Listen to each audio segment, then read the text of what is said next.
dan kien abbuż sistematiku li sar, abbuż li ġej mill-Ministeru ta' Rodrigo Galdes, jiena issa naħseb nistgħu nlaqmuh il-Ministru tal-Frodi Elettorali.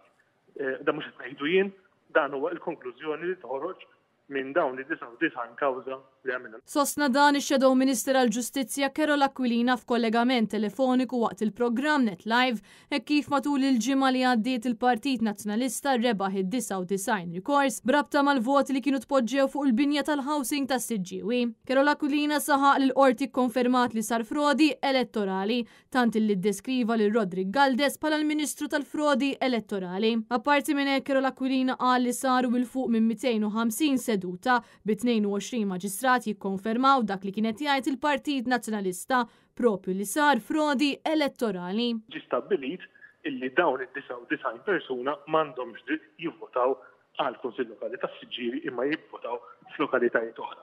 Għamilna 99 kawża u din 22 maġistrat differenti, għamilna naħseb il-fuq minn 250 seduta, kellna 26 appell li rbaħnihom kollha, rbaħna 99 kawża u f'dawn il-kawżi kollha ma kienx hemm persuna waħda li qalet li fil-verità qed tgħix f'dan il-post tal-housing tas-Siġġiewi imma kollha qalu li jgħixu x'imkien ieħor. Carola Aquilina qal matul dawn is-seduti ngħatat il-konferma li dan l-abbuż sar mill-Ministeru ta' Rodrigo Galdes bilan li l-Labor jakkwista aktar voti fl-elezzjoni tal-Kunsilli Lokali u jżomm il-lokalità tas-Siġġiewi. Koprejna li pereżempju uffiċjal min-naħa tal-Ministeru ta' Rodrigo Galdes organizza dan il-lif tal-voti kollha, naturalment fi żmien relattivament qasir fuq jumejn, dawn ġalu n-nies imorru jagħmlu dikjarazzjonijiet folot, iffirmaw dokumenti li ma jgħidux il-verità u allura dawn it-22 maġistrat meta qisu kollox ikkonkludew illi le dawn in-nies m'għandhomx dritt jivvotaw